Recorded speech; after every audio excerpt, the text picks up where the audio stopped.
Hola, estimados alumnos de Economía. Hoy lo que vamos a trabajar es por qué tenemos que pagar impuestos. Sabéis que en España tenemos una serie de datos, una población, estamos hablando de una población urbana del 79,37% y tenemos además unas necesidades. Esas necesidades no solamente serán en las zonas urbanas, sino que también serán en las zonas rurales. Pero como estáis viviendo en la ciudad, supongo que seréis más conscientes de lo que se necesita cuando uno vive en una población así. Si os dais cuenta, lo que vamos a ver es, aparte de todo, cómo influyen los impuestos a la hora de poder manejar un presupuesto. Mirad, necesitamos dinero, eso es una obviedad. Ese dinero que nosotros necesitamos tenemos que pagarlo de una manera justa. Os he puesto ahí unos datos de la agencia tributaria, sobre todo referidos a cuál es su función. Y su función es la aplicación efectiva del sistema tributario estatal y aduanero, de forma que se cumple el principio de que todos los ciudadanos han de contribuir al sostenimiento de los gastos públicos de acuerdo con su capacidad económica. Es decir, que si tienes más dinero vas a pagar más y si tienes menos dinero vas a pagar menos. Para esto realiza una serie de campañas de concienciación, no solamente por el hecho de que sea un concepto ético, sino además de que es una obligación, es muy inteligente, porque todos salimos beneficiados. Fijaos, os he puesto ahí en qué se gasta el dinero. Se gasta el dinero en enseñanza pública, bibliotecas, sanidad, infraestructuras y servicios municipales, de los cuales nos beneficiamos todos. Fijaos, para que veáis un poquito los datos de 2014-2015, veis que estamos hablando de 8 millones, más de 8 millones de alumnos no universitarios en España. Sabéis que hace unos años la educación era obligatoria hasta los 14 años y que ahora es obligatoria hasta los 16. ¿Por qué se empeña el Estado en que sea hasta los 16? Porque quieren, primero, que estéis mejor preparados. Segundo, que hagáis con una titulación que os permita establecer una seguridad personal de cara al ámbito laboral. Pero fijaos que vuestra educación no sale gratis. Estamos hablando de 670.389 profesores en el 2015 y 27.987 centros, solamente en educación no universitaria. Para que veáis y para que veas lo que cuesta tu puesto, mirad, una plaza, dice, infantil y primaria, cuesta al año 4.300 euros por persona. Una plaza de eso, donde estás tú ahora, bachillerato y formación profesional, 5.500 euros.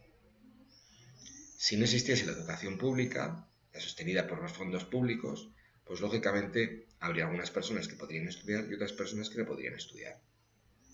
Calcula un poquito lo que dice ahí. Si un alumno cursa 6 años en educación primaria, 4 en educación secundaria y 2 en bachillerato, pues imagínate, puedes calcularlo, lo que le va a costar al Estado cada una de las plazas. Por eso es importante que aproveches la oportunidad, porque otras personas en otro momento no lo tuvieron. Fijaos que la universidad, dice ahí, cuesta el presupuesto público más de 25.000 euros.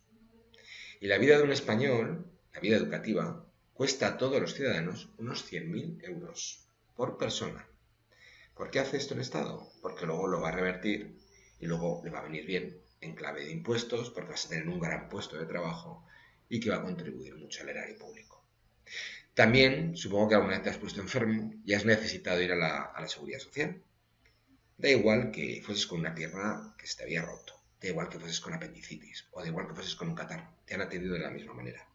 Pues bueno, fijaos, en 2014 hay médicos a los que les tenemos que pagar todos, que son 238.240 médicos y 274.000, más de 274.000 enfermeros colegiados, con 453 hospitales y 111.430 camas. Y fijaos en el dato que aparece ahí. Es verdad que hay sanidad privada, pero más del 88% de la población utiliza exclusivamente la sanidad pública.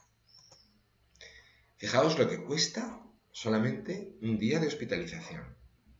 146 euros al día. El coste por día en urgencia son 429 euros. En la UCI, 2.061. Supongo que si alguna vez habéis estado en la unidad de cuidados intensivos habéis dado cuenta de la cantidad de aparatos, de cuidados que uno tiene ahí. Y eso es porque tiene, lógicamente, necesidad de poder pagarlo con algo y poderlo contribuir con algo. Cada radiografía que os hacen son 17 euros. Cada resonancia entre 400 y 1000 euros. Y así, si os fijáis en cada una de los apartados que aparecen ahí, pues os daréis cuenta de lo caro que es. Un trasplante cardíaco, lo veis al final, son 57.395 euros. Estamos hablando de datos de 2015, ahora seguramente sería un poquito más caro. Supongo que ahora está en época de exámenes, estéis estudiando y muchas de las bibliotecas en las que vais son bibliotecas públicas. Sé que hay bibliotecas privadas, pero las bibliotecas públicas son más de 5.500 bibliotecas en España. Supongo que vais a museos también. Supongo que también, de alguna manera, os beneficiáis de la cultura general que supone, pues eso, la oferta pública. Infraestructuras. Vais con vuestros papás, supongo que dentro de unos años iréis con vuestro propio coche, por las carreteras y las autovías, y todos queremos mejores autovías. Pues muy, un kilómetro de autovía, dice ahí, cuesta entre 2 y 3 millones de euros. Con túneles y puentes, entre 5 y 8 millones. Y un kilómetro de alta velocidad, que a todos nos mola mucho y nos encanta, cuesta en torno un kilómetro a 18 millones de euros de media. Pues fijaos, aparece ahí los datos de que en España existen 15.000 kilómetros de autovías y autopistas y más de 3.100 kilómetros de alta velocidad. Multiplicad lo que cuesta cada kilómetro por el número de kilómetros que hay de autovías y autopistas y os daréis cuenta de que eso tiene que salir de algún sitio. ¿De dónde sale? De nosotros, que a la vez nos beneficiamos de lo que importa el Estado. Pensiones públicas, pensiones de invalidez, jubilación, todos tenéis abuelitos, ¿verdad? Y los abuelitos han contribuido al erario público, han contribuido a la economía española. Y ahora tenemos que pagarles. ¿Cómo les pagamos? Con nuestro trabajo. Por otro lado, habéis estudiado en clase que existen diferentes presupuestos, porque existen diferentes ámbitos dentro del sector público. Y por lo tanto, esos ámbitos tienen que tener sus propios presupuestos. Y están los presupuestos generales del Estado, los de las comunidades autónomas, las diputaciones provinciales y los presupuestos municipales. Seguramente si estás un poquito atento, sabes que hay discusiones siempre sobre esos mismos presupuestos, porque no se sabe nunca dónde gastar. Ahí están los gastos en administraciones públicas, para que veas una de las mayores que se lleva es la administración regional y la seguridad social, lógicamente. Y luego, para que veas aquí y te lo puedas pasar, lo puedas parar, puedas revisarlo, veis aquí en que se gasta 1 euro, en tanto por ciento, referido a las diferentes partidas del gasto público.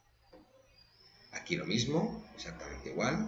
¿Ves? Estos son presupuestos generales del 2016 y aparecen dónde han ido destinados todos los gastos públicos.